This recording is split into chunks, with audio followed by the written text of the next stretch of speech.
Welcome to Late Night with KOTN. I can't decide if this is more like we're almost asleep or we're about to go to the club. What do you think fits better with the show? The way you're dressed, it could be either. Because that's a hat you could sleep in.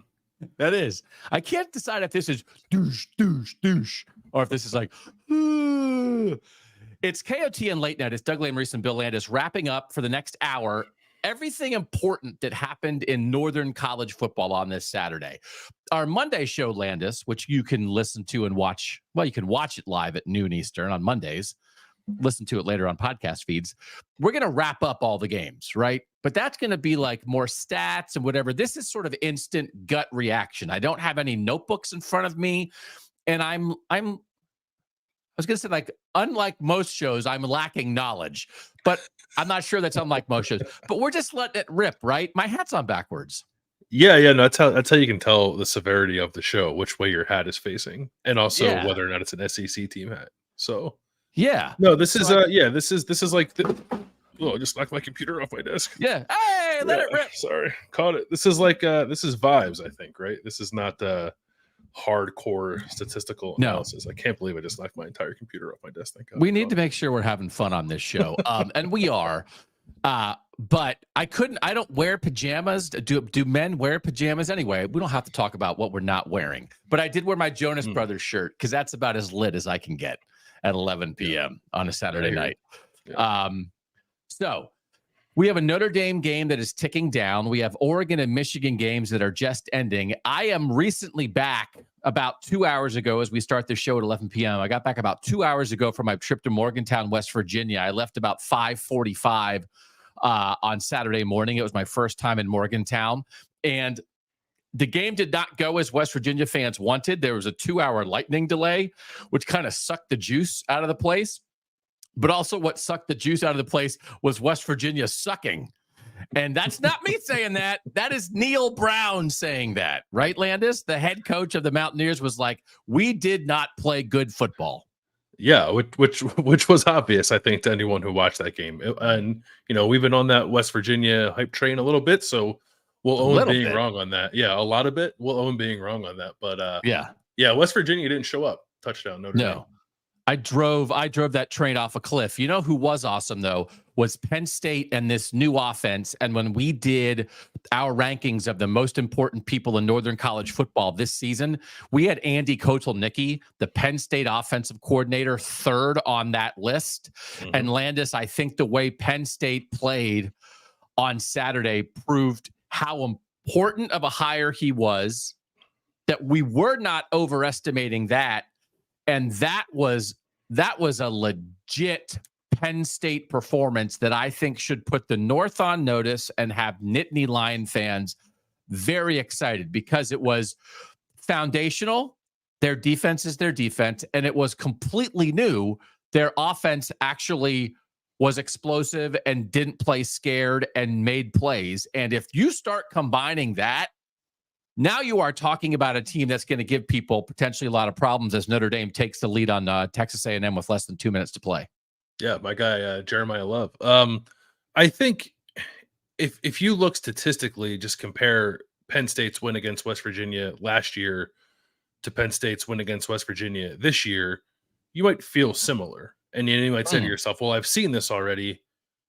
Tell me what Penn State does later on in the year when they play like an Ohio State, right? But like, didn't it feel different? Like, didn't it look different? Like the way they went about their business was different, I thought, offensively. And maybe we'll get more into the nitty gritty of that later on in the show. But I just thought if you wanted to see a Penn State offense that sort of like was fully in Andy Kotelnicki's control in a way that you just kind of felt like James Franklin was letting Andy Kotelnicki do what he wanted to do, then you got that, right? They didn't put up 60 points. They didn't have 700 yards of offense, but they looked pretty good and they looked pretty explosive and they looked pretty creative. So I think they were checking a lot of boxes there for the debut of that offense for sure. Utah played on Thursday. So, and they're obviously a very, very legitimate Northern playoff contender. Kansas State played on Saturday. I watched a little bit of that in between other things. But But otherwise, I mean, I think you would say that the 5 other biggest Northern playoff contenders, Ohio State, Oregon, Penn State, Michigan, and Notre Dame, all played on Saturday. And as I watch Notre Dame finish up this game against Texas A&M, could I say to you, well, I think I would say this, and I don't know that anybody would argue it. Penn State looked the best of those 5 teams. Penn State, Ohio State, Michigan, Notre Dame, Oregon. Now, if Notre Dame pulls this game out at Texas A&M, that's a legit win too. Yeah. But both sides of the ball, did Penn State look the best? Do you agree with that presentation first? Penn State looked the best of those 5. Yeah, I think there's a difference between like best result, most impressive result, and who just looked the best, right? And I feel like clearly, if Notre Dame finishes this game off, this is the best result, not only in the North, maybe of the weekend. Unless you want to put Georgia kind of drubbing Clemson up there, I think this is more impressive. I didn't notice. Who is that? I actually didn't watch like 1 second of that game, but it did happen. I'm so caught in between now because I'm like, Georgia can cram it. The team that I picked to make the national title game. I'm never going to get over it. Yeah, this is a great result for Notre Dame, but Penn State played great on both sides of the ball. Penn State's defense looked awesome. It looked every bit as good as last year's defense, which was arguably the best in the country. Yeah. And now they're pairing it with an offense that, at least for 1 week, looked like it was sort of up to the task of being explosive in its own way. Like Penn State's defense creates a ton of havoc, creates a ton of big plays, really gets after you in a way that you feel Penn State's defense, you're watching a game. Certainly wasn't true of Penn State's offense last year. And it felt like I think it was true of Penn State's offense today. Like anyone who's saying like, do it again, like that's all well and good. You're right. But like, this was their first game. They had to come out in the first game and show that they were capable of doing it. And I thought that they did. So let me ask the second question then. If we agree that Penn State looked the best of those 5 on Saturday, is there any chance that Penn State could actually be the best of those 5? On a day where Ohio State's offensive line had a little clunkiness, they were missing one of their main guys. They're not very deep, so you understand why that would be the case. Oregon, as a literal 50-point favorite, took all game to put away FCS Idaho. Michigan has a quarterback situation that needs to certainly work itself out. And Notre Dame is playing hard here, but Notre Dame a little bit fits and starts here. We don't have to talk about November, but if this is sort of what Penn State is going to be, and we figure that Michigan and Notre Dame and Oregon and Ohio State will all play better, if this is what Penn State is going to be, how close are they to all those other teams? Are they still the team that you're like, they're like the 3rd or 4th best team in the Big Ten? They're a legit playoff contender, or could they be more than that? Could they be? Yes. Am I ready to go there? No, I don't think so. Not off this game. Because again, like I said earlier, this happened last year. Now, last year, West Virginia was not thought of the way that West Virginia was being thought of going into this year. But even still, like West Virginia is on a ranked team. We were talking them up. The country's not talking them up. No. So like in our minds, like from our point of view, this like it was a pretty impressive win. Like I don't think. I guess famous last words. I don't think we were wrong about West Virginia. I think West Virginia played bad, and Penn State played possible. And Penn State played really well. So like in my mind, like that is an incredibly impressive win on the road, especially like with that weird funky rain delay in the middle too, to like kind of come out and like keep playing well in the second half. I thought Penn State showed me something, but I'm not going to put them on even footing with Ohio State and Oregon just yet. Even though those teams, Oregon especially, did not look particularly sharp today. There's too much like week oneness baked into that for me to go that far down the road. And I understand it. And this is one of these things. I think this is where we have to understand where we are with college football right now. And it is the idea that one loss does not kill you, but one game gives us a picture of who you may be down the road. So it doesn't mean we have to close our eyes and pretend games didn't happen, because it's not that the result is the end all be all, but it's 1/12 of your resume. It's 1/12 of who you are and of who you might be. So let me ask another question as Notre Dame gets ready to celebrate here. Big win at Texas A&M. My TV is off to the side. Your TV is above you. And it maybe looks like you have a bat in your room. If you're watching live on YouTube right now, it's like Landis is like, hey, yeah, Doug, what's it? And have you ever had a bat in a home that you lived in? No, knock on wood, that hasn't happened. They're Yeah. definitely in my neighborhood. So I had a, you know what did have in my What? house, if I can tell a little bit of story real quick. The Story time. first like month we lived in this new house, I was sitting in my living room and I heard a really loud noise in my basement. And the only way you can get into my basement is to go through my front door, through my living room. There's no outside access to my basement. Heard a really loud crash, went down there, didn't see anything, came back upstairs, heard another really loud crash, went down there, brought a baseball bat with me, and there was a groundhog in our basement, Whoa. which like I guess had just And you been beat there him for to a death? while. Very likely could have been there the entire time we were Yeah. living there, because I have no idea how else it would have gotten in there. But no, I didn't beat it to death. I called wildlife services and they Yeah. got him out. That's a great story. You know what would be a better story? If when you went downstairs, it was Dabo Sweeney. Oh yeah, maybe he should be down there now, hiding out. He was in your house. Can it be simultaneously true? And we'll get to this Monday on the Overrated Southern Team of the Week. Can it be that Dabo Sweeney has completely lost the ability to build a college football program, and simultaneously Kirby Smart is a genius who can't be stopped? And one result on Saturday made both those things true? Or if one of them is true, does it make it possible that the other is maybe not quite as true as people maybe think it is? If Dabo is horrendous, maybe Kirby isn't Newt Rockne. And if Kirby is Newt Rockne, then maybe we need to give Dabo a little bit of slack, because then this is what Newt Smart, what a horrible name that would be. If your name is Newt, you must have a 2-syllable last name. Newt Smart. Ugh. Newt Smart is just going to do this to everybody, and we might owe Dabo an apology. I'm not saying that George is not good. Hey, I picked him for the national title game. I'm just saying, like, I got a lot of both on my Twitter feed, and I was like, are we sure it's both? I feel pretty sure that the Dabo part of that is true. Okay. That program has fallen off precipitously from what it was 2-3 years ago. Yeah. So listen, it is a direct result of Dabo's stubbornness when it comes to roster building. But then what if Dan Lanning got to play Clemson? Like, it'd be so easy. Oregon would have won by 50 tonight instead of Oregon had to play Idaho. And it's like, okay, those guys are against a Wisconsin offensive lineman who's coaching Idaho. It's not some former Alabama walk-on receiver. I guess my answer to that is, like, if you're saying that Dabo's avoiding the portal is not or I guess like Dabo going into the portal would not be an automatic solve to whatever ails Clemson. That is true, but the mere fact that he hasn't tried at all, I think, is malpractice given his job description.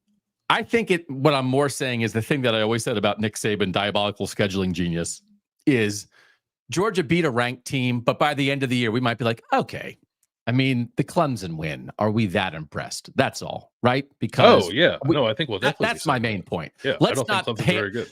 Let's not hand the national championship trophy because Georgia, after a slow start, drubbed Clemson in the second half, because I'm not sure Clemson would beat Idaho.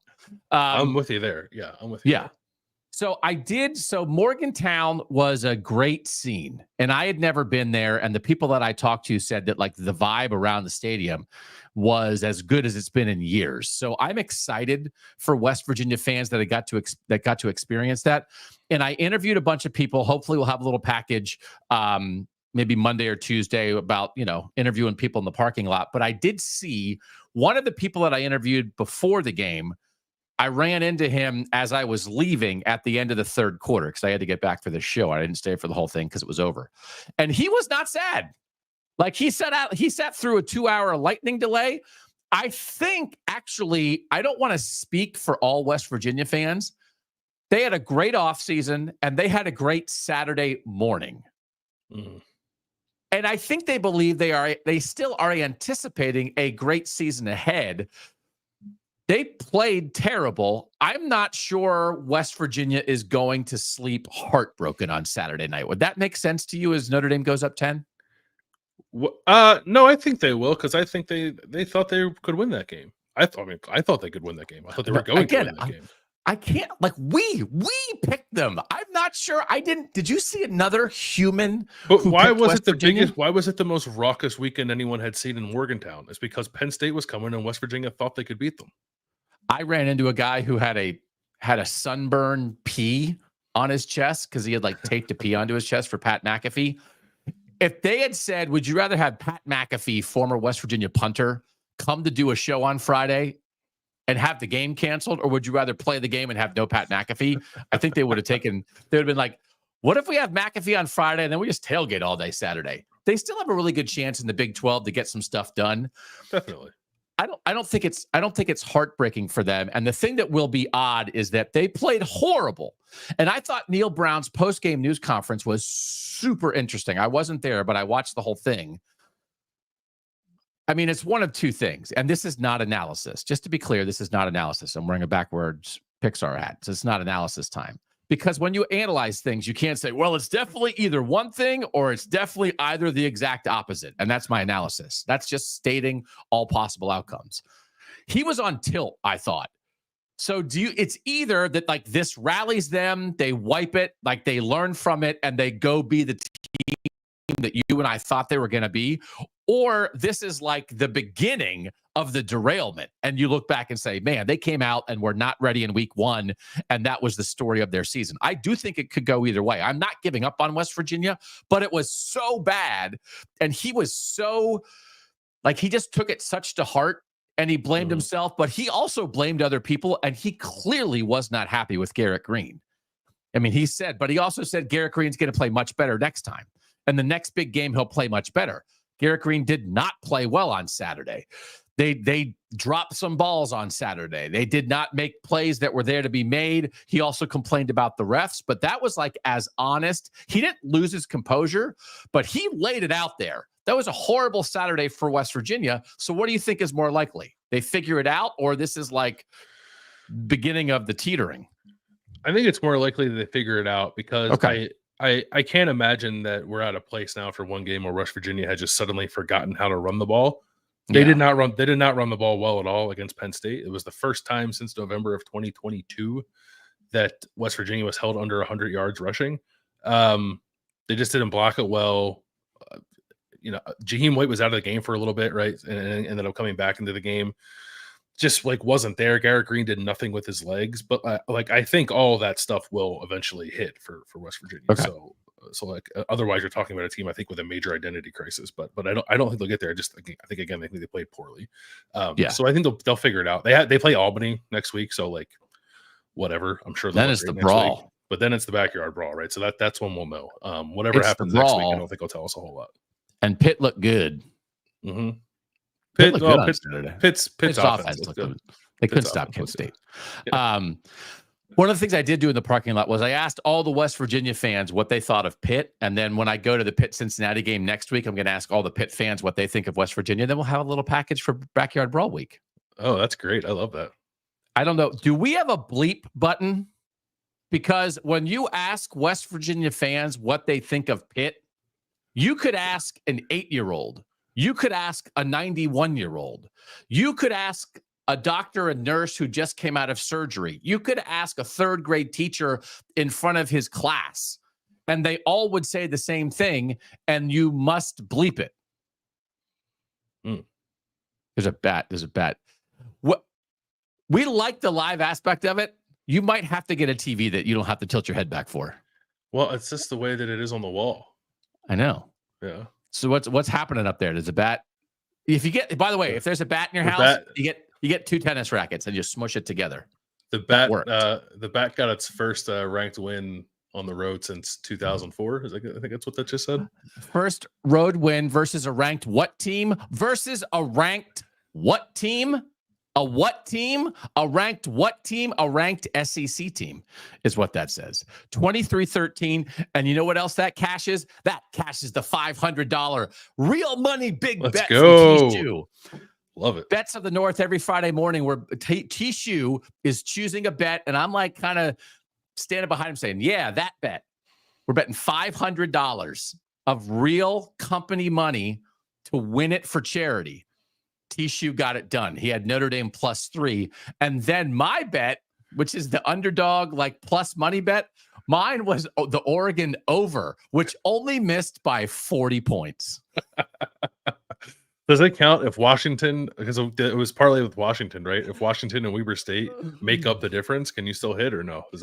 I don't know. Washington would have to beat Weber State 124-6 to make up the difference. So, I mean, maybe. So Can I, anyway, that's what we bet more on T shoes. So we won like $440 on T shoes bet. Can I make a confession that will undermine my analysis on this show? You also bet $500 on Bill Landis money? No, but I picked A&M to win this game on our Thursday picks, and then I watched the betting show and I tailed T-shoe and I won. So I cashed the bet. No. Well, that's okay. You don't know what T-shoe's going to do before we do our Thursday pick show. All right, so we'll go back. We need to talk more about Penn State and what they did well, and Andy Kotelnicki. Yeah, Marcus Freeman is like exploding. His smile is gonna like explode off his face. Save for Riley Leonard here. Does this tell you something about Notre Dame that maybe you didn't know, especially as it related to? And listen, when we talked about it on the Friday show, we acknowledged that you're smart and you're right. They had a super young offensive line. Marcus Freeman was worried about it too.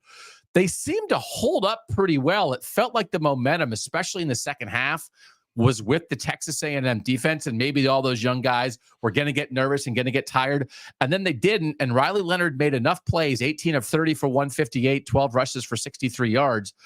I think your caution was well-founded, but what did you think of how Notre Dame handled it with a bunch of young guys up front? Yeah, pretty good. I mean, my thought going into this is what, like, kind of no matter what happened, that Notre Dame's offensive line would be much better for it, like come October, November, right? They just happened to get the win in doing so. Like they were that offensive line was much better than I thought it was going to be. Like not perfect, but kind of just like held on. I don't believe Riley Leonard was sacked. Now a lot of that is because he's a little bit of a magician. He can scoot with his legs. But up until maybe the last couple of drives, it wasn't like A&M had a boatload of tackles for loss either. I think maybe they finished with seven tackles for loss and no sacks with that vaunted defensive line against an offensive line that's starting two freshmen and basically two guys who have really ever played before in a really raucous road environment. Like, I'll take that. There was absolutely a chance, and the reason I picked the game in A&M's favor was because I thought that offensive line might melt. And just Notre Dame wouldn't be able to do anything, but busted a couple big runs, like ran the ball fairly well, and did enough. So it was pretty impressive. And yeah, I think now Notre Dame's offensive line is on an upward trajectory that's worth watching the rest of the year. It was a gamble by Marcus Freeman to go as young as they did up front. I totally get why he did it. I think if I'm in a similar position, I'd probably make the same decision because you're more about the long-term payoff than you are the immediate results. But then he got rewarded with the immediate results too. So good for him. What did you think? I thought the 12-team playoff was possibly at work in this game because Marcus Freeman took a couple fourth down risks, and the second one didn't pay off. They were literally a half-inch short. Texas A&M took I thought over. He got it. Yeah. I thought he got it too. And we could talk about horrible spots. The spot in the West Virginia game was one of the worst spots that people have ever seen that gave West Virginia first down that they didn't earn. And then the Notre Dame defense got to stop.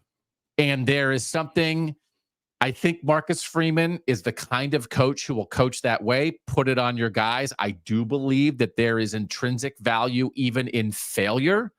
In that situation, the coach believes in us idea. You can take it too far. And there have been some other teams in week one who maybe took it a little far. Michigan State went for it on fourth down in the red zone when they could have kicked a field goal to go up 2 scores on Friday night, for instance. It's one of those things, right? I don't know that you can be like, I'm going to go on every fourth down or I'm never going to go on fourth down. But like, I think all of us generally like aggression. And then sometimes it's like, why not just take it points there. I liked Marcus Freeman doing it, but it almost felt like to me that I can take this risk because if it bites us and is one of the reasons that we lose, our season's not over. And if that is a bonus of the 12-team playoff, that it allows coaches to take a few more winning risks because a single loss will not ruin your season. An 11-1 team's not getting left out if you're in the power conference or you're Notre Dame, right? I like that. I hadn't thought of that. We all talked about it in terms of scheduling. Play bigger opponents. Play better games. Don't be afraid to lose to a good team in the 12-team playoff world. But if that means also coach it up, let's go. Because this was a great example of it. They didn't get it. The defense stopped them. I think it gave them some juice on the road, and they wind up winning the game. But if they had lost, they still, in a way, would have been okay.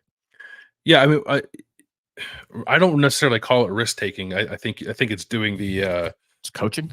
analytically advisable thing in, Yeah, in a lot of the situations. it's true. But coaches who are Yeah. risk averse tend to view it as risky. So, but if that gets them out of their comfort zone, then yeah, I'm all for it. I think oftentimes, or too often in these kind of big games, coaches, I don't know, like kind of cower under the pressure a little bit, right? Yep. And Marcus Freeman did not seem to do that. Like I don't think Mike Elko did either, right? And I'm kind of glad that both coaches were kind of taking some swings here. It's just Notre Dame won a few more, but it did seem like, I don't know if you caught like the very beginning of the game, if you were still like in your travels back, but when like Notre Dame was standing in the tunnel, Marcus Freeman is like punching guys in the chest, like in their shoulder pads. He's like yelling at the fans. He looked like he wanted to play. Like he looked like a guy. He looked like a guy who was like kind of ready to cut it loose. So I'm not surprised. Like you look at 23 points, it's like that's cutting it loose. Like yeah, in the situations, it felt like Notre Dame did. So I'm not surprised they went about their business that way. But if I had not considered that as a byproduct of the expanded playoff either, so if that is the case, I'm happy with it because I think more coaches need to operate that way. You know, it's a pretty good formula for an exciting coach that you might want to have on your side is a guy who feels like he's still young enough that he wants to play, who had it taken from him, which Marcus did. Oh yeah, because Marcus was in the NFL with the Chicago Bears, and he had, I believe, a heart issue, and his playing career ended. And so I think he has that in him all the time. But also, I'm not saying he'd make 12 tackles in a college football game right now. He'd make 4. Right? Like the guy. So the thing that excites me about this for Notre Dame is when you're talking about that, when you're talking about belief, when you're talking about in-game decision-making that is not fearful, when you're talking about building a roster, when you're talking about making an off-season hire for your offensive coordinator that seems like a pretty darn good move, when you talk about working the portal to bring in a guy like Riley Leonard and beef up your receiver room and make a change at receiver coach, like it's easy. You bring in a young coach and people always talk about recruiting. I think you see steps with Marcus Freeman right now. And when you're talking about punching guys in the chest in the tunnel and looking like he wants to like go at it with the fans, that's why you can't let him out of the building. And now it's year 3 and he's been seasoned and scarred, as Ryan Day always says, right? And man, like you watch a game like this, and this is A&M and they're overrated, but that environment's not overrated. right? Like you watch this team, that coach, these decisions, the way they played together and had each other's backs and stuff, that's the kind of thing that's going to travel. And that's the kind of thing I have Notre Dame in the college football playoff semifinal. This is what it's going to be like if you're playing a campus playoff game and you're not at home. This is what it's going to be like in a quarterfinal, right? And if this is what Notre Dame can now rise up to with Riley Leonard, with the revamped receiver room, with 2 great backs, with a young offensive line that they've recruited and developed well, and they might be ready to make up for a tough injury, and legit dudes on defense, right? Xavier Watts and Howard Cross and like real dudes. And it feels like Marcus is ready for this. Does this make you think how does it affect your view of Notre Dame potential playoff team based on this win tonight? Yeah, greatly, because I was there, you know, as of 3 weeks ago with Notre Dame. I changed my mind on this game given some of given the offensive line situation, and then I thought their schedule was just kind of put together in a way that this game felt pretty important to like trying to make postseason implications. So if I thought they weren't going to win this game, then that kind of changed dramatically how I thought the season might play out. But now that they've gotten over this hump and did so pretty impressively, like my opinion has like kind of flipped back. I don't mean to I guess come off of that is that impressionable or that wrong, I guess, about Notre Dame. But yeah, this was kind of what I thought Notre Dame was going to be before the offensive line stuff happened, and then they found a way to do it with the new reworked offensive line. And part of the reason why I am a little more bullish on this Notre Dame than I would have been on previous iterations is the quarterback, because Riley Leonard showed you that he can problem solve for Notre Dame tonight. And he's a guy who's not played a lot of football. So I think between he and Mike Denbrock, I think you can reasonably assume that this offense is going to keep getting better in terms of passing acumen, passing explosiveness, that kind of stuff, efficiency.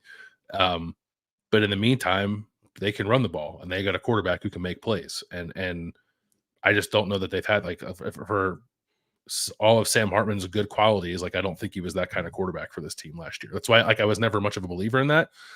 I'm much more of a believer in this team trying to achieve what you're talking about with Riley Leonard at quarterback because of his athletic ability and upside. So I don't know if people realize this. We do view the Kings of the North YouTube feed kind of as a channel.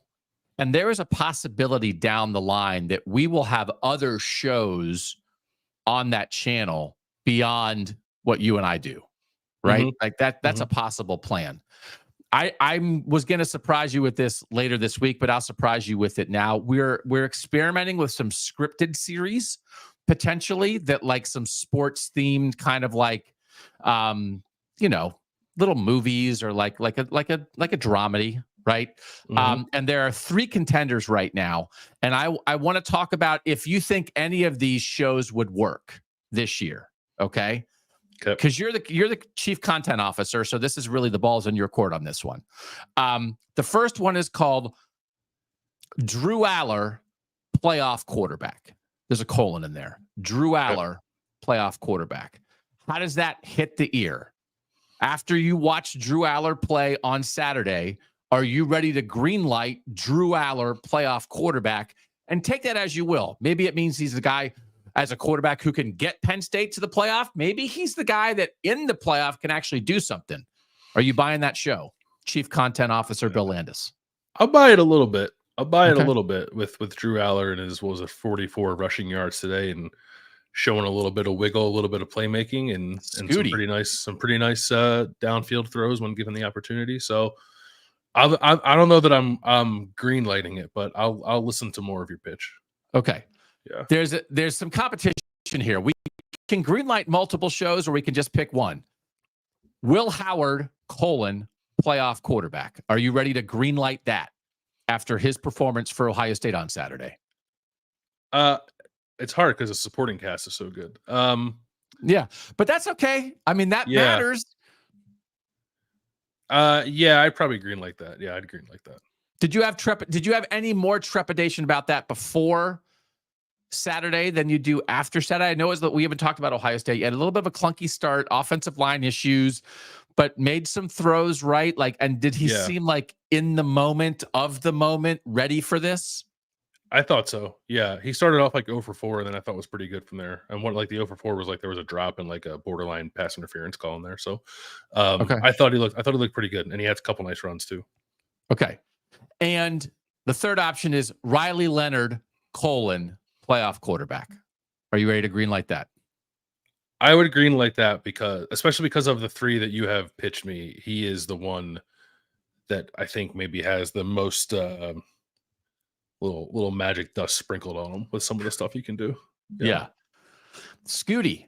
Yeah, he really did. And Aller absolutely killed West Virginia with a couple scrambles and like really well timed. And when I went to Penn State's media day, there are a lot of questions. Did Bo Perbula and Drew Aller share the field for a snap on Saturday? Yeah, a couple times. They did a couple times. So this is one of those things. I was there, but I was in a large chair with no desk, and I kicked a scout during the game because the scouts were right in front of me and I was in the tall chair right behind them. And I didn't know if I kept my legs straight, I was kneeing people as they walked past. So then I tried to like sort of cross my leg for a second. But then when I moved my leg, I kicked a scout in the back. And I said, like, I'm sorry, you're going to have to punch me in the neck eventually for being in your way. And he said, I don't mind you being in my way. Just don't kick me in the back. And I was like, I need to find out what to do with my legs. So I was spending most of the first half trying to figure out what to do with my legs. I didn't notice it necessarily. What happened when Aller and Perbula were on the field together? Were they like lined up next to each other in the backfield, or what was the deal? No, they didn't do any. I was like, unless I'm forgetting something, they didn't do any of the stuff that like Andy Koltonicki did with Jalen Daniels and Jason Bean, where like Jalen Daniels like hand the ball off to Jason Bean, and then actually Akron ran a play like that against Ohio State today. No, it was like Drew Aller once split out wide, and Bo Perbula just like played quarterback and handed the ball off. Yeah. Okay. Because I did ask Bo Prabula at Penn State Media about playing two quarterbacks together. But there was a lot of talk about Bo Prabula as the running quarterback, but they also said like Drew Aller has to run too. And now Drew Aller has run in the past, but I thought like they already seem at Penn State to have a very good handle. And I know some people don't like it. Some people do not like the throwing quarterback makes a good throw and you take him off the field to put in the running quarterback. I think they have a grasp of it though. And Prabula on called runs and Aller's willingness to scramble, I think they really have a chance to keep defenses on their heels. And again, Riley Leonard does the same thing. He's a better scrambler than Aller, but I thought Aller was really effective on Saturday. And I thought you got a very good sense of what this Kotelnicki Penn State offense might be right from the jump. Yeah, I don't have a problem with it if you like major in it the way that Andy Kotelnicki seems to have done throughout his career. If you're like, hey, we're gonna try two quarterbacks because one's not working, sort of like what Ohio State was trying to get into last year when Kyle McCord and Devin Brown. Like I love that a little less. But I think if it's like a plan and you're about it and you practice it all the time and it's just like sort of who you are, then I'm okay with it. And the quarterbacks seem to operate well within it too. And I actually think I wonder, I guess, and maybe Drew Aller has said this, but the willingness or the want to get Bo Prabula involved because he's such a good runner, does that bring out more running than from Drew Aller? Because he's like, well, I can do this stuff too. Check this out, kind of stuff. Yeah. So I think it kind of makes them both better. So, I think we got a pretty good feel for what this offense is going to be. There's still a lot of meat on that bone, I think, but we saw both backs on the field, both Katron Allen and Nick Singleton at the same time. Saw a bunch of different personnel packages, shifts, motions, all that stuff. Two quarterbacks. We saw a play where they motioned 350-pound guard Venga Ione out of the slot to go block somebody, which is awesome. So there's a lot there. I think Penn State will keep working at it. They got a couple of weeks, I think, with some overmatched opponents to keep ironing some stuff out, but it was a pretty good debut. All right, let's talk about Dylan Gabriel, playoff quarterback, because everybody knew that coming in. There's no doubt about that. We did not have this on our main TVs because we thought this was going to be a blowout. Literally, Oregon was a 50-point favorite, a 49.5-point favorite, something like that. The over-under was 63.5, I think. These teams wound up combining for 38 points, Idaho and Oregon won by 10. 24-14, but Oregon outgained Idaho 487 to 217. Dylan Gabriel threw for 380 yards.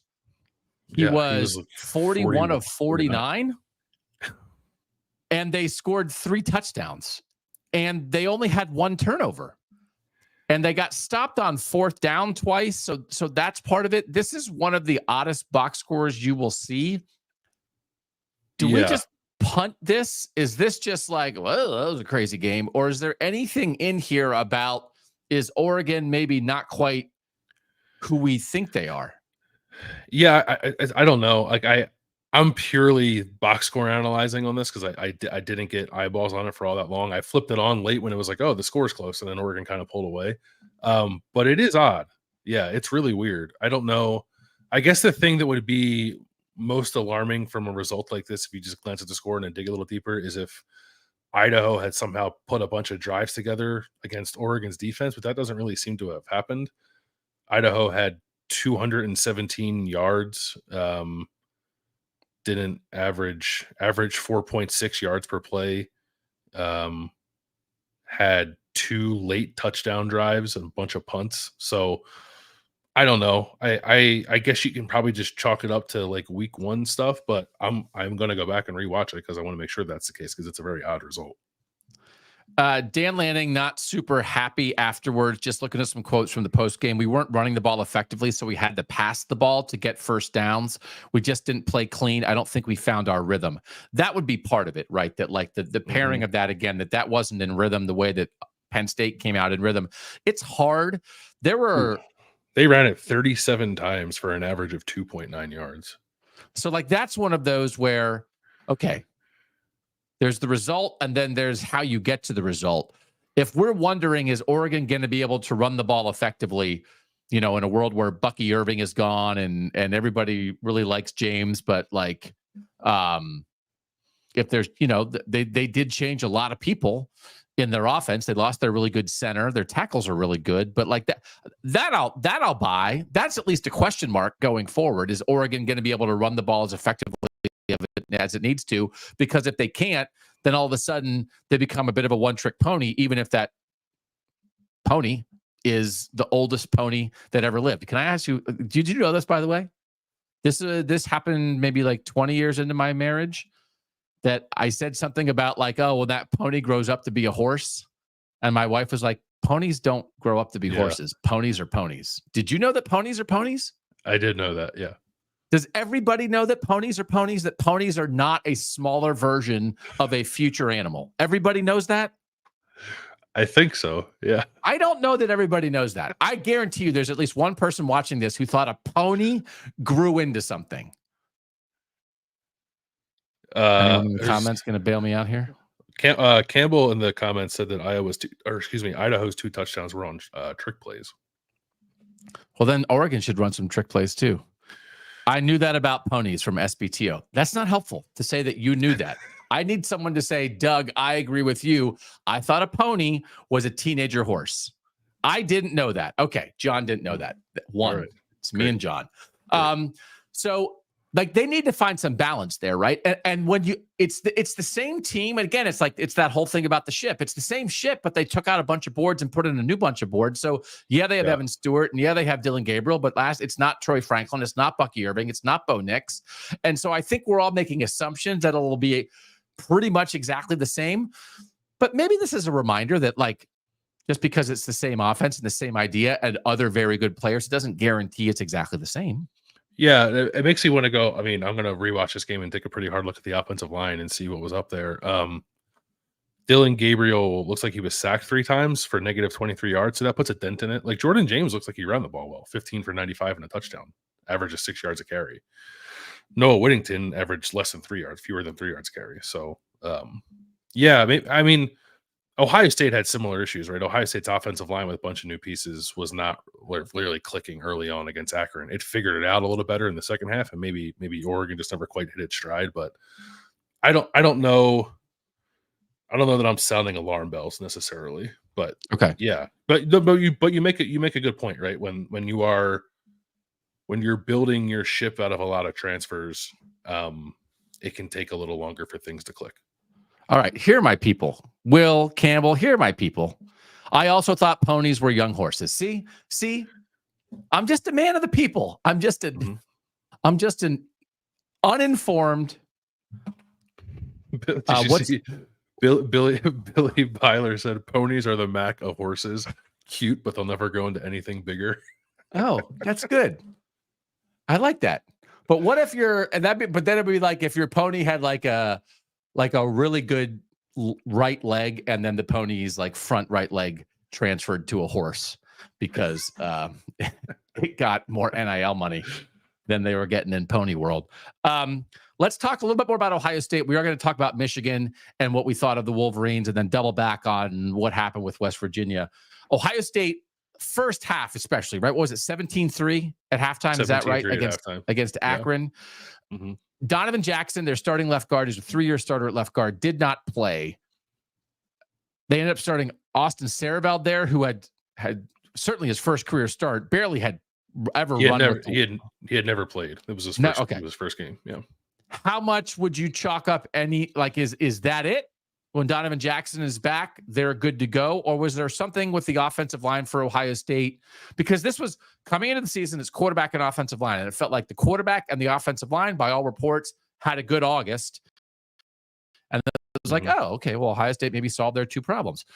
What do you think of the offensive line situation at Ohio State right now? It was unimpressive. Ohio State had been talking a pretty big game about its offensive line and how much better it had gotten up front throughout the course of camp. And then I saw a lot of what I saw last year, which is like not even getting pushed around or the inability to move people. It was almost like they didn't quite understand where they were supposed to go. Like Ryan Day talks a lot about their run game being targeted well in terms of like knowing who you're supposed to block and angles and all that stuff.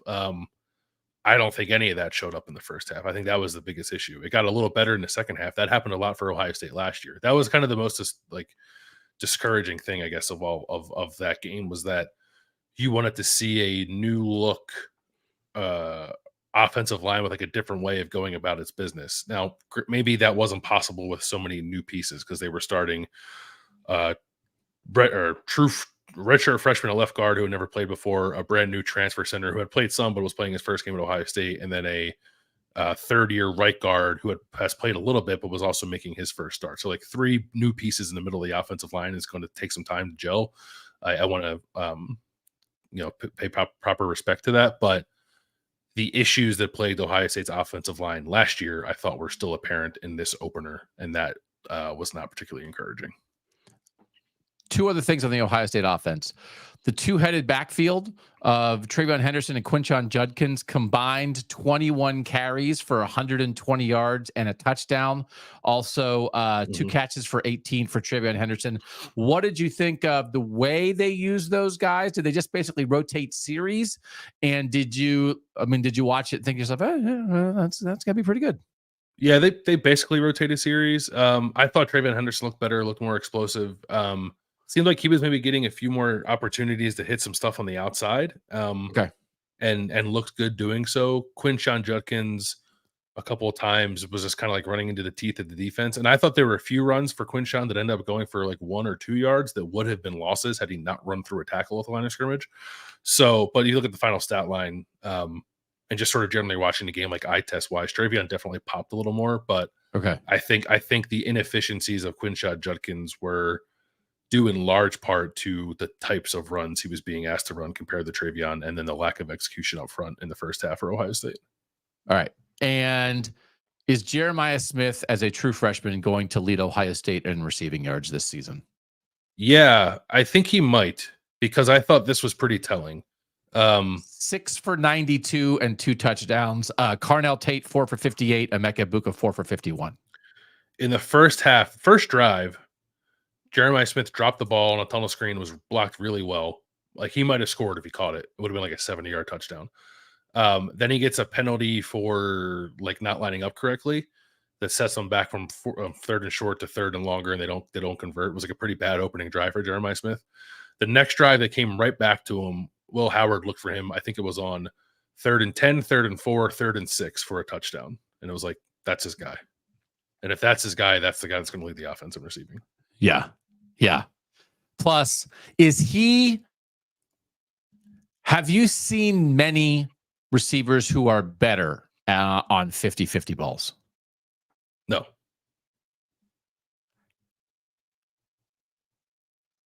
I think I would do that 4 times a game and figure you go 2 for 4. If the other one he knocks down so the defender can't get a hand on it, and the 4th one, like maybe the defender does do something with it, but it's worth it because the 2 that he's going to catch. Yeah, it seems like a winning proposition to me. I always kind of hate the cliche when we're talking receivers. It's like, it's not a 50-50 ball. We're going to throw it to him. It's an 80-20 ball. It's like, okay, yeah, whatever. But it's probably true for him. That is not a terrible podcast name, 80-20 ball. Oh, yeah. Also, I would order that at a bar. An 80-20 ball? Actually, that sounds like drugs. Does that sound like drugs? It does. Yeah. Excuse me. Could I get an 80-20 ball? An 80-20 ball for the man in the Pixar hat. Yeah. You have to wear a Jonas Brothers shirt to get the 80-20 ball. Let's all right, let's talk about Michigan. Michigan wound up with a 30-10 victory over Fresno State.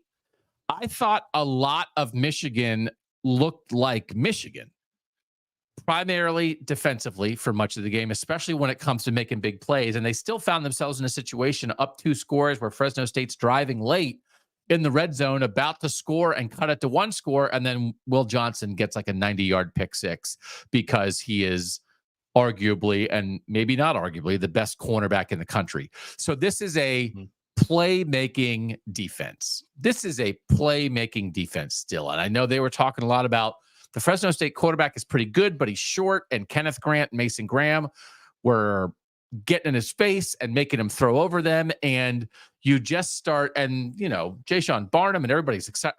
Like, you just start lining up these Michigan guys again. And as a reminder, they lost a lot. They have a lot. And the Michigan defense feels kind of a lot like the old Michigan defense to me. And then they're going to line up with 9 offensive linemen and run the ball at times.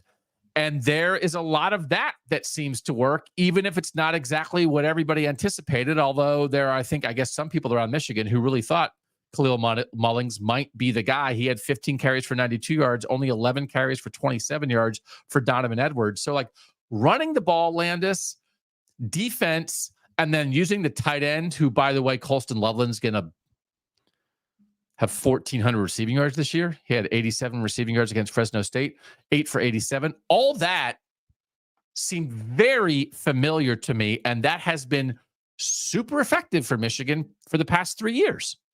Yeah, I would say the front 7 of the defense was good. I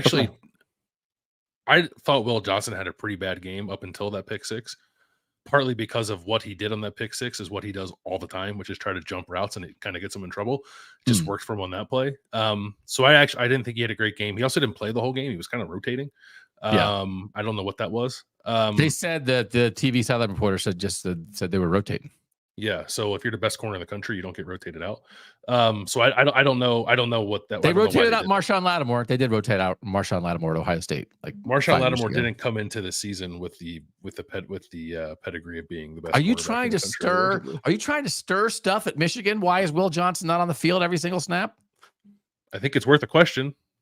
I'm sure he wasn't hurt. We don't know he was hurt. We don't know the answer. We don't know the answer. Unless he was hurt. Yeah. We'll see what the answer was. I think we're going to do a Michigan show. I think we're going to do a Michigan show on Wednesday, by the way, because I think we really want to, we don't want to save all of, there's too many big Northern games. I think we're going to move the Texas-Michigan preview to Wednesday, and then just have a couple things that I think are hovering over this show, and we're just going to get it all on the table. We are just, by the time we are done with the Wednesday show, there will be no doubts about anything, and any airing of grievances by Michigan fans, any airing of grievances by non-Michigan fans. We're going to lay it all out. We're going to get real in the North, because this is hovering over the North. It is, I don't want to talk about Connor Stallions all year, but like, it is an odd thing that I just want to talk about as a Northern family. So big Michigan show on Wednesday. Their defense is still quite good, though. I mean, their front 7 was awesome. They have multiple guys who, even if they give up a little bit of yardage, at any moment somebody might make forced turnover. Yeah, like, we knew the tackles were good. I wondered about the end. I thought Josiah Stewart was really good. Just disruptive. Like, the line of scrimmage, and also a couple times when they dropped them out in the coverage, he was good. But the linebackers looked good. Jayshon Barnum and Ernest Hausman, I thought, played pretty well. And I don't know that the secondary as a whole played poorly. I just think Will Johnson was kind of getting pumped up a little bit for making that one play at the end of the game in an otherwise, like, uninspiring game against Fresno State. I don't game-saving play. I mean, it's a game-saving play. Sure. Slam the door. Sure. Door slamming play. Open the door, and then slammed it. I love doing that to people. Yeah. Oh, I don't think this was like the typical Michigan quarterback play that is not all that impressive, but is good enough. Like, I'm a little worried about their quarterback situation. So that was what I was saving. What's the deal? What's the deal with Michigan quarterbacks? So the whole thing was that JJ McCarthy was an elevator. You push the button, JJ McCarthy comes down, you climb on his back, and he takes you up to the second floor. This feels a little bit like me. I'm not so sure that 2024 Michigan, 2021 Michigan might not be a bad comparison for 2024 Michigan. Except they don't quite have Aiden Hutchinson, right? But defense first. Is the quarterback good enough? Two-headed monster at running back. Back then it was Hassan Haskins and Blake Corum. Now it's Khalil Mullings and Donovan Edwards. I don't think they have a two-headed monster at running back. So you're out where I've loved Donovan Edwards for so long as a player, like the potential of him. And it's like, it's go time. And what do you think is happening? He doesn't have good vision. Like Okay. he never has. He's incredibly fast. When he finds a crease, he can really go. But Yeah. maybe my biggest takeaway from this game is that Khalil Mullings is quite obviously Michigan's best running back and needs to get more carries than Donovan Edwards. He had four more than Edwards on this night. He sees it better. That's Davis this offense. When running the ball is as important to this offense as it is, you have to play that guy more. Davis Warren, 15 of 25, 118 yards, a touchdown, and a pick. The pick was on a deep ball. Alex Orji, 1 of 2 for 3 yards, ran it 5 times for 32. I mean, I guess they could change their mind at some point. I don't know, but it feels like it's going to be a version of what Penn State is doing, which is Davis Warren is Drew Aller and Alex Orji is Bo Prabula. And there's a throwing quarterback and a running quarterback. This is quite a deal. And will this quarterback play be good enough? This is the final pitch. Like you knew Dylan Gabriel's already been green lighted. We can't put a colon in front of playoff quarterback between anyone on Michigan's roster and playoff quarterback yet. Davis Warren, playoff quarterback, is on Tubi.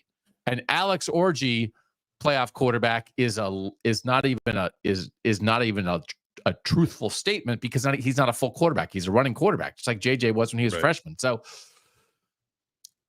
it's a little odd to me that a team that brought this much back defensively and has built, brought Donovan Edwards and Colson Loveland back, and we know that this is where they wound up. That they allowed this to sort of happen. That this is where they wound up, and then I don't have any inside information about this. So I'm just thinking about by week 8, is this a Jaden Davis situation? Now by week 8, if we're talking about they really don't want to go to Orji, if Davis Warren is older but is just not quite enough, you have a really highly rated freshman. If you get him ready, will he be the quarterback by the Ohio State game?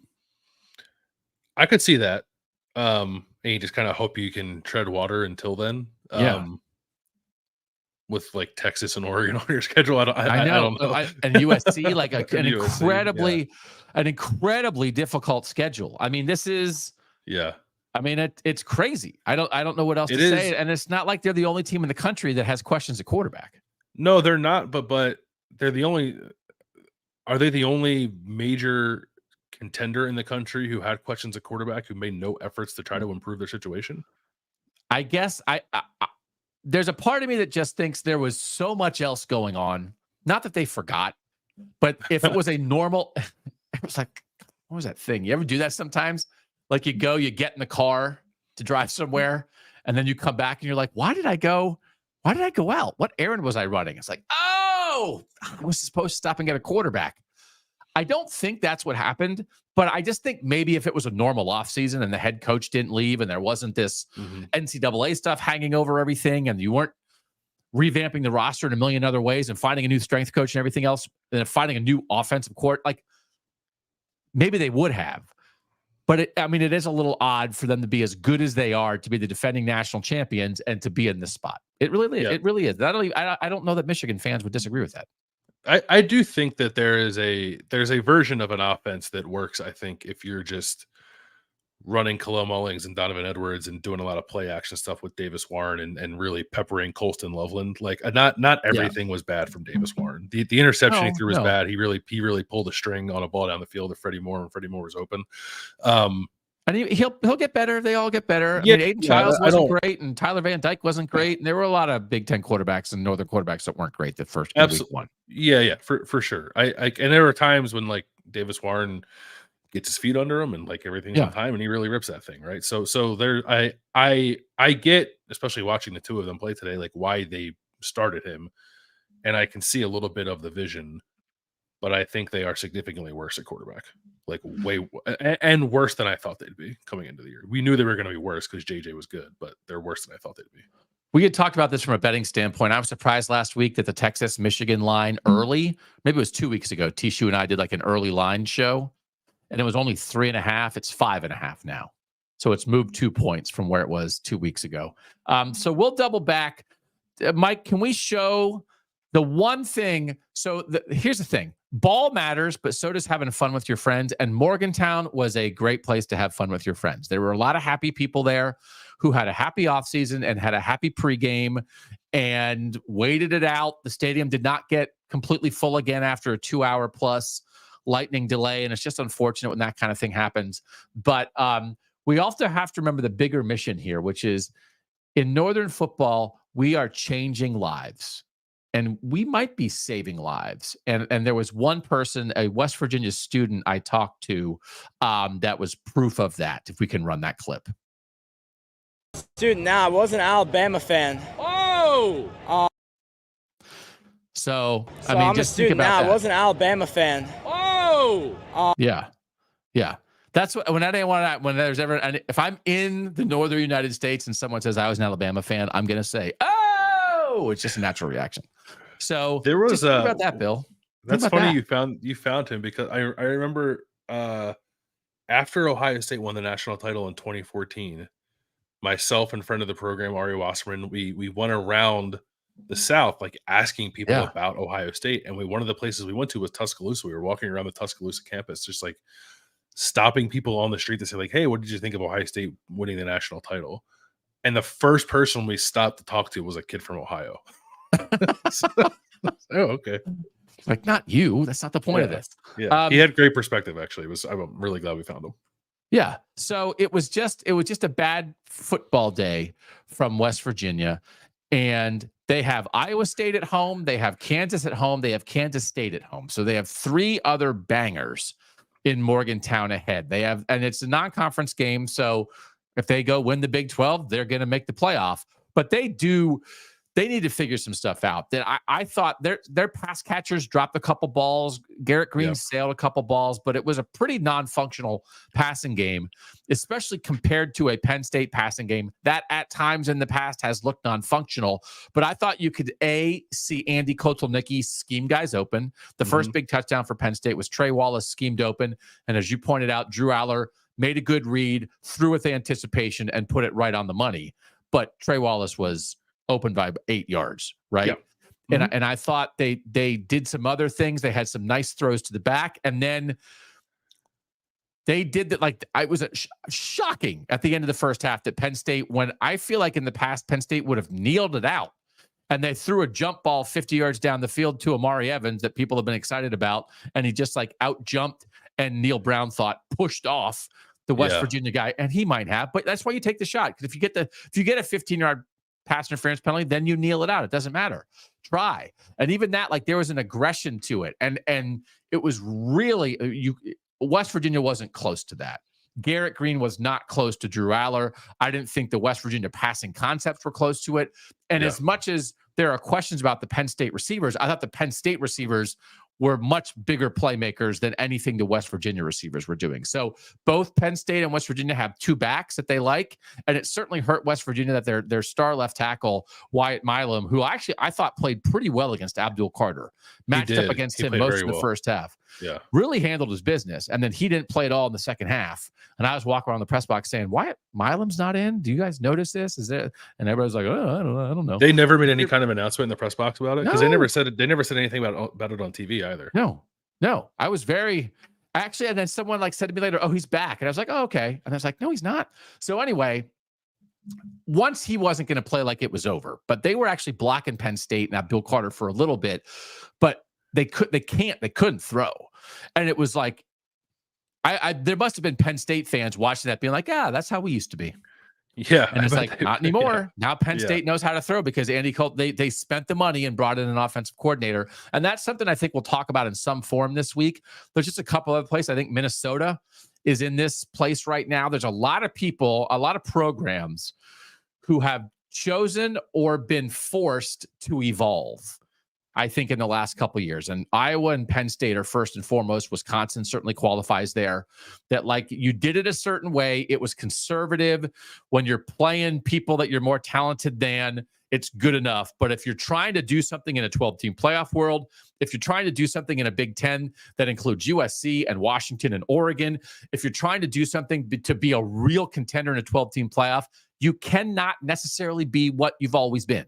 And some programs have moved forward and some have not. And when you see what Penn State has done, and it's 1 week, but man, there was a lot there. I think there are going to be some other programs looking around and saying, like, man, we might have to reevaluate things here because there was a stat that they said on the Minnesota game on Thursday night that Minnesota since 2017 has been 64% run.